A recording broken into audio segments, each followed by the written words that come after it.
What's going on, guys? Welcome back. FantasyTeamAdvisors.com, bringing home the bacon.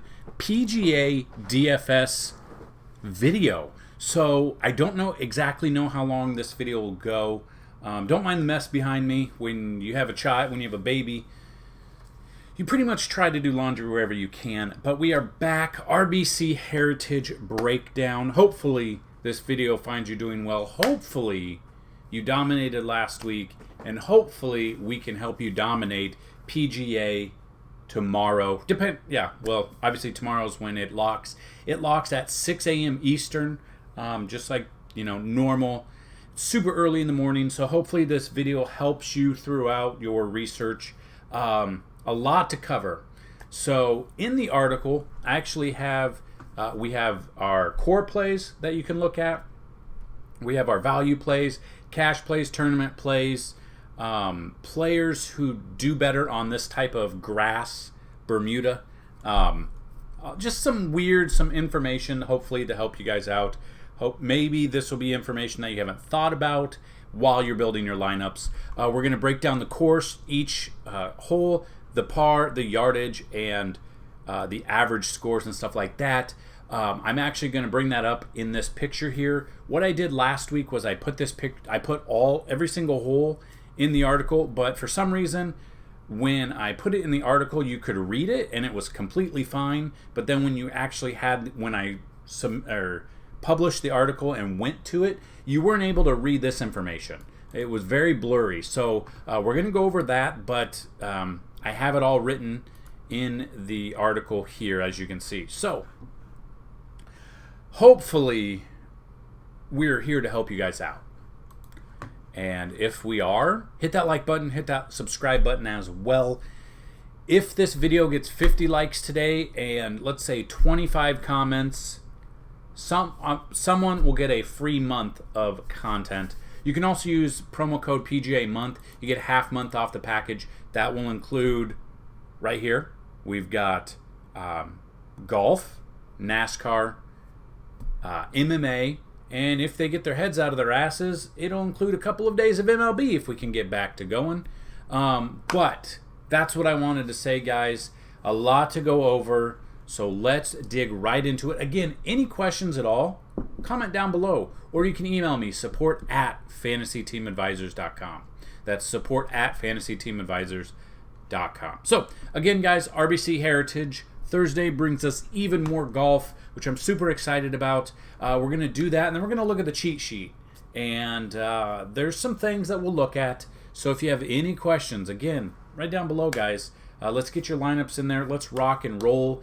If you guys are interested, email me, support@fantasyteamadvisors.com. You can use our emblem, our logo. If you place on FanDuel or DraftKings if you win a tournament for some big money, we'll give you the, you just have to prove it, and you have to give us a picture of your winnings, and we'll give you a free year of Fantasy Team Advisor. So, Harbortown Golf, here we go. We are at RBC Heritage this year, and usually it's in April. We know everything got pushed back, and last week was the first week back since March. So we are back. Very up and down week, and we're going to go over a lot of things. So let's dig into the golf course first. So this is some of the smallest, they're very small greens. They're very small and slow greens. They're some of the smallest greens on the PGA Tour. As you can see, they're not very big, and just being very slow, you got to find those putters. That's where we're at. So hole number 1, par 4, 400 yards. The average scoring is 4.013, and you can see all of this in this video, but also it'll be in the article. So click the link down below. The more views that article gets, I know you guys like it and like to see more of it. I'm also working on a MMA breakdown, fight by fight breakdown, that is part of our premium content. So if you get the month, use promo code PGA month, you're going to get half off for 30 days. So hole number 1, guys, 400 yards, par 4. 73% of the golfers are hitting, most of them are par. 2% or 2+ bogey. It's those small greens being surrounded by bunkers. As you can see, this one's a little bit weird as well. Hole number 2, par 5, 503 yards. The problem is you can see 500 yards. Okay, cool. Last week you wanted people who could strike the ball and get it 300-400 yards. It's going to be pretty hard there. As you can see, they're very, very narrow fairways. So accuracy is key more than distance driven. Super, super just ridiculous. Let's just say if you and I were golfing, most likely, maybe you're a really good golfer. I'm not. Be pretty hard to keep it in the fairway here. I can barely keep it in the fairway if I'm hitting it into a 100-yard wide, 100-yard long football field. So, looking at that, we're looking at par 5, 503 yards, 50, which oddly 52% are birdies. So if they can, you're gonna want to look for the golfers that drive accuracy key. Accuracy is pretty key here at Harbortown Golf Links. 6% bogey, 41% par. Average score 4.528. Hole number 3, par 4, 457 yards. Again, as you can see, surrounded by bunkers. Smaller green, you can see, got a little. The fringe is pretty big here. Then you've got a little bit more fringe, and it goes. It goes just slopes down. So that is something to pay attention to. You're going to want to find the golfers that are really good with their irons, because you're going to see more iron play this weekend than probably drivers. That's the big key here. So 67% par, 25% of golfers bogey, 2% 2+ bogey here. Hole number 4, this one's crazy. So par 3, 177 yards, so it's not that far, but it's surrounded by water. Then you've got the bunkers, you've got the trees, you got the out of bounds. It's crazy. They're going to probably lay up, hopefully over here, and it roll down. 8% birdie, 71% par, 17% bogey. That water is going to be tricky. 3.170 here for an average score. Hole number 5, par 5, 535 yards. This is pretty long, pretty open as well. You do have bunkers though, and the cart path, and just you're gonna have to be paying attention here. 52% birdie, 44% par, 4.518 is your scoring average for hole number 5. Hole number 6, par 4, 419 yards. This one is kind of crazy. 18% birdie, 70% par, 12% bogey, 3.948 scoring average. Hole number 7, let's see if I can do that. Okay, I can. Hole number 7, par 3, 201 yards. Not too bad, but I mean, a huge bunker here. Just absolutely massive. Got to get over the water as well. Average 3.118, 9% birdie, 70% par, 21% bogey. The bunkers and the water will play a factor in this one. Hole number 8. This one is rated as the hardest hole of the course. Par 4, 468 yards, 68% par, 11% birdie, 17% bogey, 5% 2+ bogey. I can't remember. I'm not sure if this one is the hardest hole here. The 5% bogey, I don't remember if that's the highest amount of bogey, or 2+ bogey. We'll look. But average score 4.190. Hole number 9, par 4, 313 yards. Again, guys, as you can see, super narrow. Accuracy will play a key again. Overall, it's going to play a key in this entire course. Accuracy, accuracy, accuracy, not driving distance, because it's surrounded by trees, very narrow. It's got a weird long green surrounded again by sand here, and 3 of them here, and let's just say it's going to get a little nuts. 29% birdie, 64% par, 7% bogeys here, 3.78 is the average score. Hole number 10, a wide landing area. Huge. This one will be a great one if you find the people that can drive the ball. Huge. Wide landing area, like I said, par 4, 432 yards, a scoring average of 4.140, 7% birdies, 75% pars, 2% 2+ bogey, and 16% bogey. Hole number 11, par 4, 439, 4.128 here. Pretty narrow as well. Accuracy is key. You'll find that out if you're doing any research. Hopefully, we do a lot of research for you, bring you in, and hopefully help you dominate. But 65% par, 23% bogey. You can see it. So much sand, looking like a beach. Hole number 12, par 4, 432 yards. It's a dogleg left, as you can kind of see, and the green's kind of oddly shaped as well. 4.070 is your scoring average with 18% bogeys here. Hole number 13, par 4, 353 yards. This is another, look at this. This is crazy. This is another accuracy needed golfers for hole number 13. You can see 19% of the golfers hit bogeys, 62% par. Scoring average of 4.093. Huge bunkers. Huge, deep bunker. So if they can't get it in there, they're going to have to hit it. If they don't hit it correctly, they could hit that, bounce back. It's been crazy. We've seen that a lot. 3%, 2+ bogey. Hole number 14, par 359 yards. Small, surrounded by water. Kind of crazy here. You got trees that overhang as well. I mean, this one's going to be tricky. 69% of the golfers hit a par, 12% bogey, 7%. So this one's the one that I think this one's the highest one. 7%, 2+ bogey here. An average score of 3.150. Hole number 15. It's a par 5, 578 yards. Huge. Small green. You've got water here, out of bounds, trees behind here, bunkers. 39% birdies, 49 par, 11% bogey. 4.755 is the scoring average for hole number 15. Hole number 16, par 4, 378 yards. Sand. Again, sand. 15% birdie, 72% par, 3.998 scoring average for that. Hole number 17, you've got, look, water and a beach. Entire course, basically a beach. Great views, not when it's golf. So as you can see, it's very narrow as well.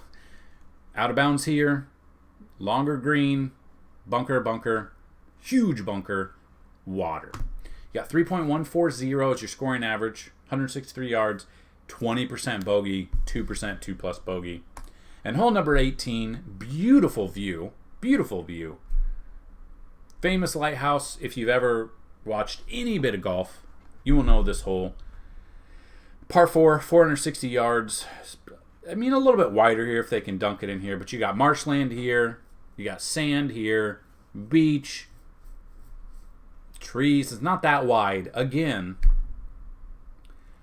4.228 is the scoring average, 10% birdie, 64% par, 23% of golfers bogey on this hole, and 3% 2+ bogey. So there you go, guys. There's the course breakdown. Like I said, small greens, some of the smallest on the entire tour. My camera fell. Of course it did. Why wouldn't it?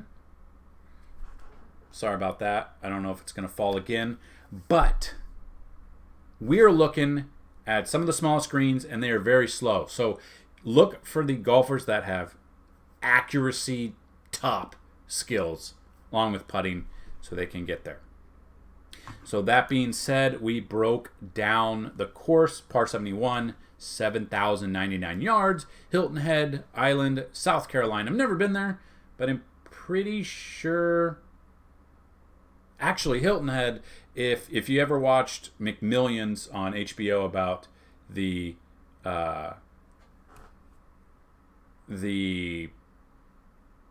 McDonald's Monopoly fraud, one of the winners was from Hilton Head. Yeah. Fun fact, I guess. So again, use promo code PGA month, get a half off month here. You get golf, MMA, NASCAR, hopefully MLB. So you can see, again, all the breakdowns of scoring average, all right there. So go check this out. It'll be the very first link in the description of this video. But we're going to get to it. So my core plays. And you're going to see, I'm not going to say the salaries because if I do, this video will be twice as long. But you can see my core plays here. Mix and match these with some other players depending if you're playing cash or GPP. Gary Woodland, Hideki Matsuyama, and Matt Kuchar. Now, I may murder some of these names. Again, I apologize. But here we are. So, Yes, if I butcher the name, I apologize. If you want to phonetically tell me down nicely in the comment section, that's completely okay. Some value plays that I think you can find: Matthew Neesmith, Siwoo Kim, Jim Furyk, Rory Sabatini, and Danny Willett are just some of the value plays. Now, our cheat sheet has all of the golfers that are in this as of right now. Now, people might withdraw from between now when you watch this and when they tee off. That is something to look at. And I spelled John wrong. I get that, so I'm going to redo it. But you got Rahm, Hatton. I really like Webb Simpson for cash plays. Colin Morikawa, Xander Schauffele. A little bit more expensive here, yeah, but you know, top golfers are going to have a pretty damn big,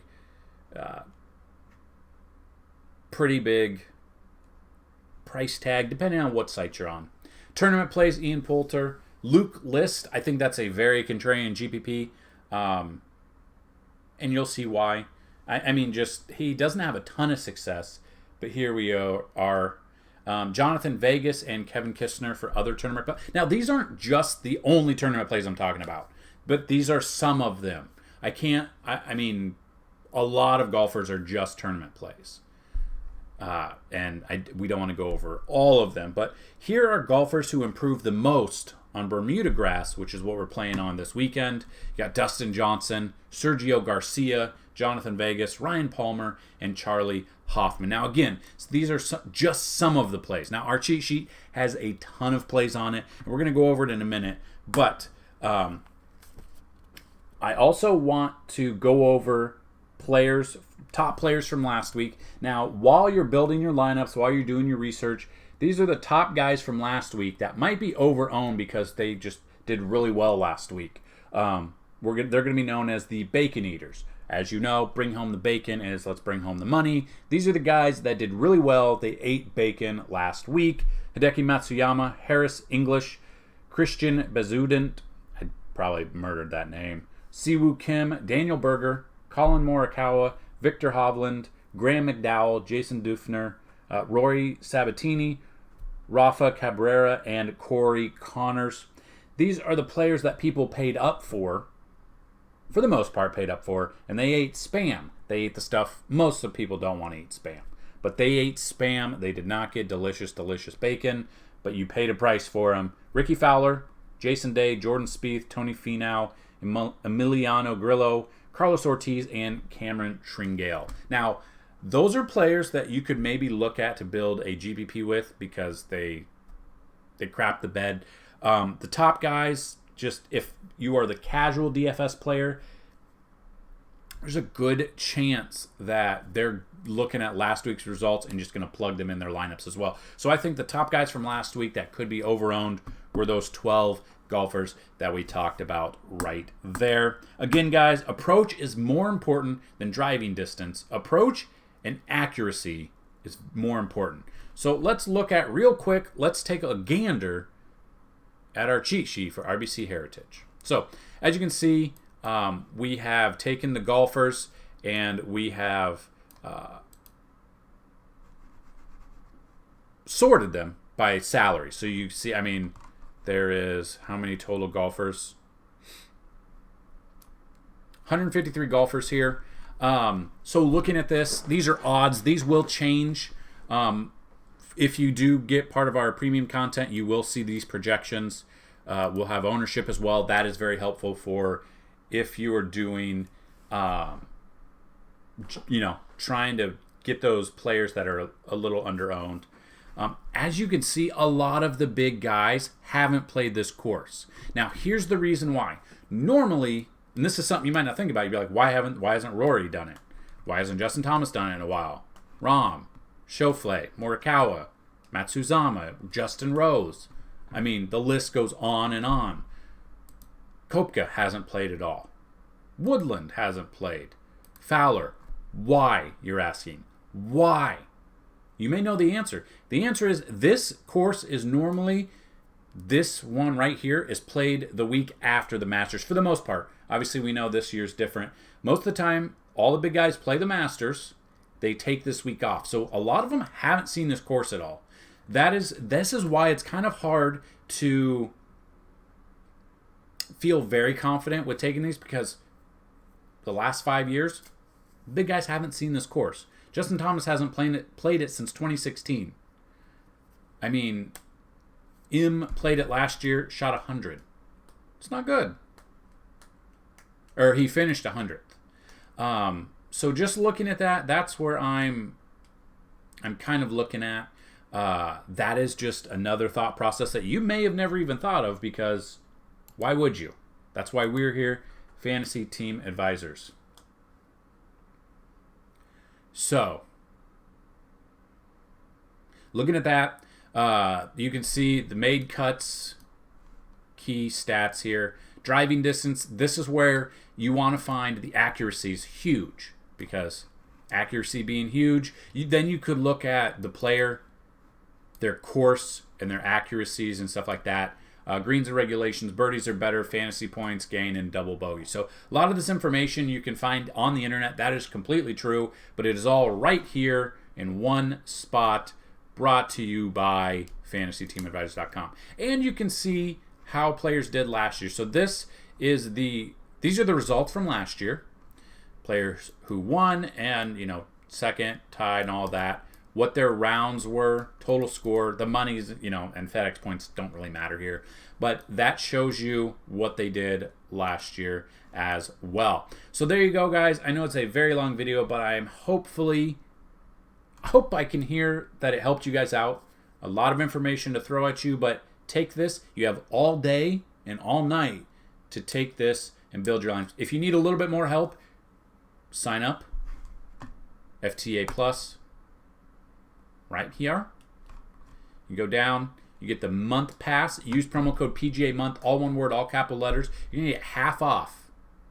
And you're going to get that for 1 month. It will auto renew to your full price. So if you want to cancel, you have to let us know. Email me, support@fantasyteamadvisors.com. But there you go, guys. That's what I've got for PGA RBC Heritage 2020 Breakdown.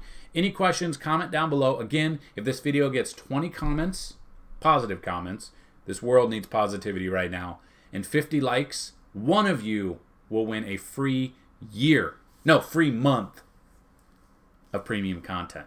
If you want to win a free year, all you have to do is use our avatar, win a tournament, show us the proof, and you win a free year of Fantasy Team Advisor. So there we go, guys. We are all in PGA. We're working on an MMA. Breakdown article will be out, hopefully, in the next couple of days. NASCAR's this weekend. Please bring us baseball. But that's what I've got, guys. Good luck today. Good luck this weekend. And as always, let's bring home that bacon, guys. Peace.